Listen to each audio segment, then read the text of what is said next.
Dear students, आज हम discuss करने जा रहे हैं मिडिल इंग्लिश लिटरेचर।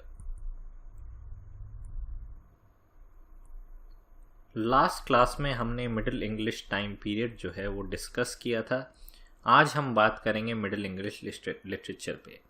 सबसे पहली बात यह है कि जब हम मिडिल इंग्लिश लिटरेचर का बात करते हैं तो सिर्फ हम उन्हीं चीज़ों पे डिस्कशन नहीं करते हैं जो मेन स्ट्रीम में हमें दिखाई गई हैं या देखने को मिलती हैं। जैसा कि अगर एग्जाम्पल के तौर पे हम लें कि हमने अभी तक कोर्टली लव के बारे में डिस्कस किया है, या जो फ्रेंच रोमांस का पूरा एक ट्रेडिशन था वो हमने डिस्कस किया है। लेकिन ये ट्रेडिशन जो है सिर्फ एक एरिस्टोक्रेसी या जो एलीट क्लास है उसका ये एक लिटरेरी ट्रेडिशन रहा है।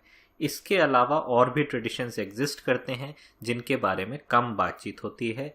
वो सारे फॉर्म्स ऑफ लिटरेचर जो है इस समय में वो हम अपने इस लेक्चर में डिस्कस करने वाले हैं। As we know, many courtly feudal French romance are based on the notions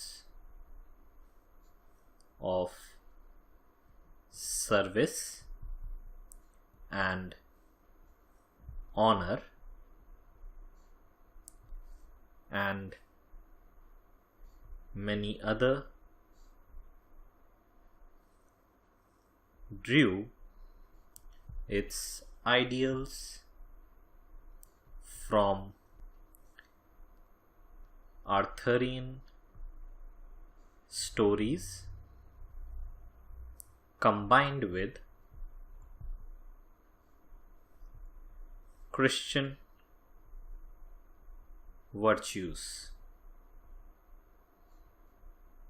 तो ये हम देखते हैं एक खास पहलू है कोर्टली फ्यूडल फ्रेंच रोमांस का, जो फ्यूडल वैल्यूज़ जो हैं जैसे कि सर्विस और ऑनर उन पे बेस्ड होता है। उन वैल्यूज़ को है जो प्रमोट करता है कि ऑनर और सर्विस का वैल्यूज़ जो है। दूसरी तरफ इनमें जो स्टोरीज़ होती हैं वो आर्थरियन, जो एक पूरा एक मिथिक जो जेफरी ऑफ मॉनमाउथ के एक वर्क से आता है, आर्थरियन स्टोरीज जो है गढ़ी गई हैं और साथ में उनके क्रिश्चियन वर्च्यूज जो हैं वो कंबाइन करके एक कोर्टली फ्रेंच रोमांस का ट्रेडिशन जो है वो शुरू हुआ है और वही उस चीज इन वैल्यूज को दर्शाता है। But not all French narrative was polite.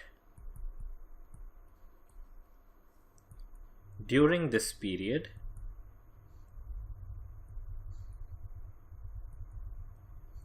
there was also a short narrative poem which was realistic, humorous, and rough in nature and its theme. And this form was called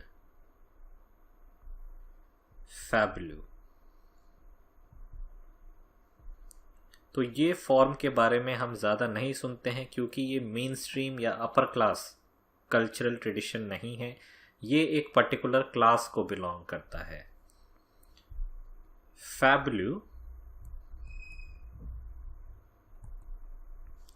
is associated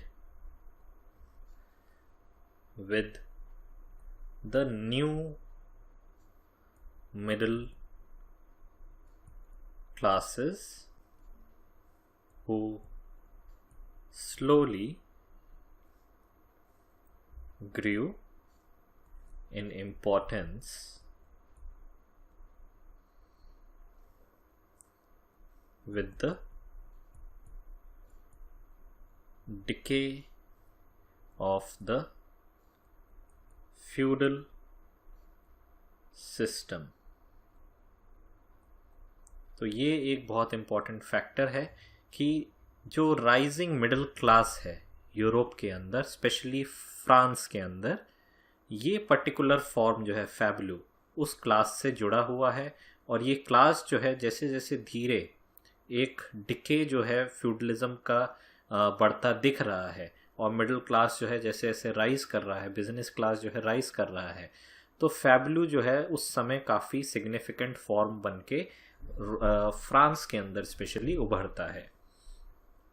अब अगर हम फैबलू से जुड़ी हुई बातें करें तो सबसे पहला पॉइंट है, romance was the mode of entertainment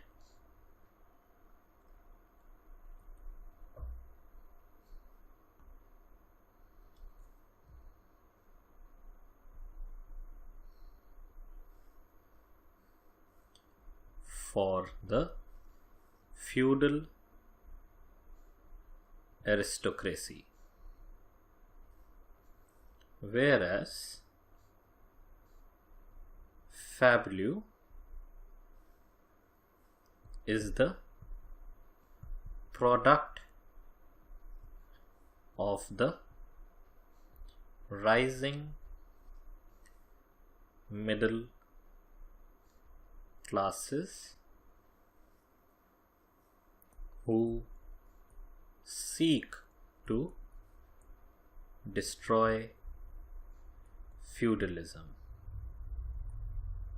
अब हम जब इतिहास में देखते हैं, स्पेशली लिटरेचर के इतिहास में जब हम देखते हैं, तो कहीं ना कहीं जो भी लिटरेरी फॉर्म इमर्ज होता है, कोई भी थीम जो इमर्ज होती है लिटरेचर के अंदर, वो थीम किसी ना किसी क्लास और किसी ना किसी के एंटरटेनमेंट का मोड होती है।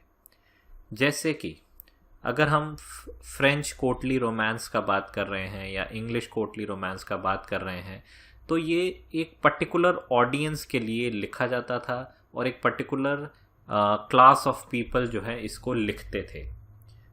दूसरी तरफ जब हम फैबलू का बात कर रहे हैं तो मिडिल क्लास जो है उसका भी अपना एक मोड ऑफ एंटरटेनमेंट है, जैसे फ्यूडल क्लास का है।